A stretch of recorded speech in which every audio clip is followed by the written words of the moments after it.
Malamang nakausap mo na ang AI ngayong linggo nang di mo alam nung tumawag ka sa kumpanya ng sigurong pangkalusugan, bangko o nang follow up ka sa resulta ng pagsusuri. Isipin mong nangyayari ito sa bawat ospital, bangko at organisasyong pangdepensa sa mundo. Hindi pa parating ang AI, nandito na ito. Ang tanong, kapag nagkamali ito, sino ang mananagot? Nasa opisina ako ng Gene AI sa Tel Aviv at iniisip nilang meron silang sagot.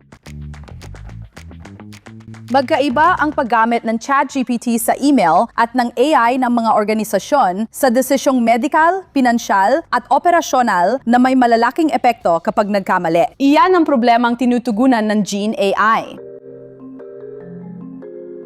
Kailangan ng maraming organisasyon ng kakaiba at nagbibigay ang Gene ng pundasyon para sa Mission Critical AI. Ang Mission Critical na AI ay kapag ang tamang o maling desisyon ay maaari mandulot ng masamang epekto.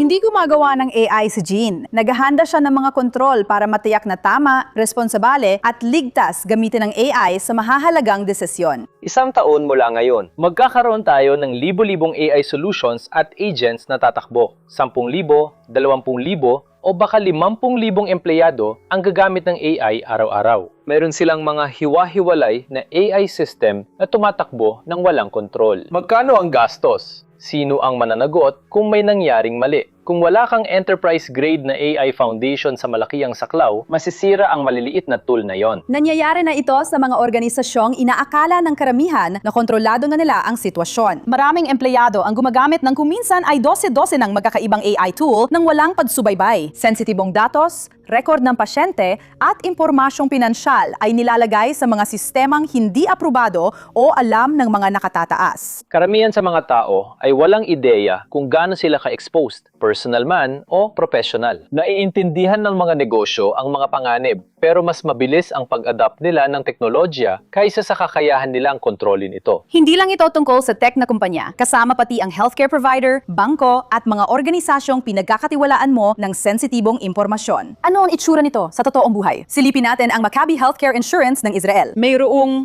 2.6 na milyong miyembro at hinahawakan nito ang libu-libong kahilingan ng pasyente araw-araw.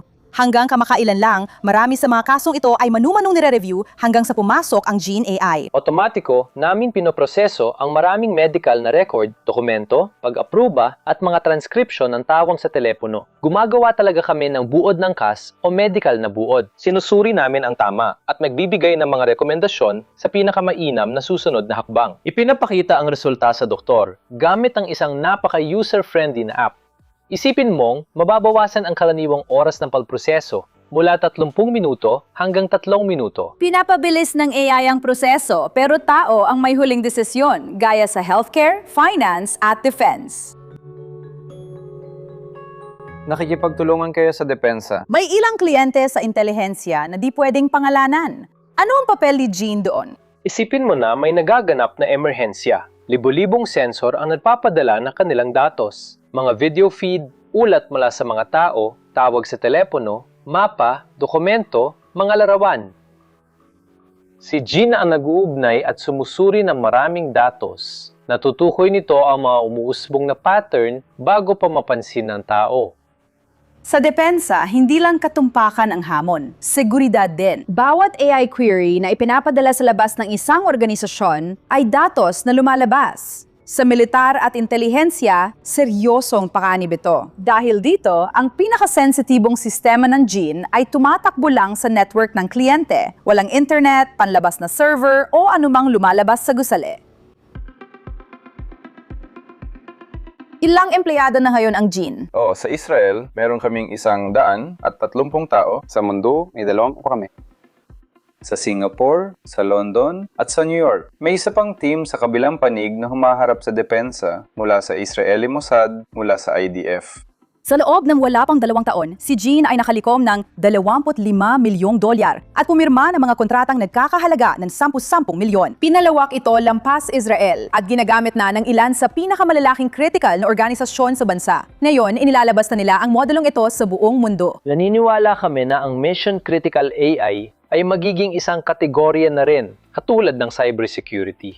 Isipin mo ang AI ay tumatakbo ng ilang araw ng mag-isa. Dapat may guardrails at infrastruktura para maging ligtas, secure, at mapagkakatiwalaan.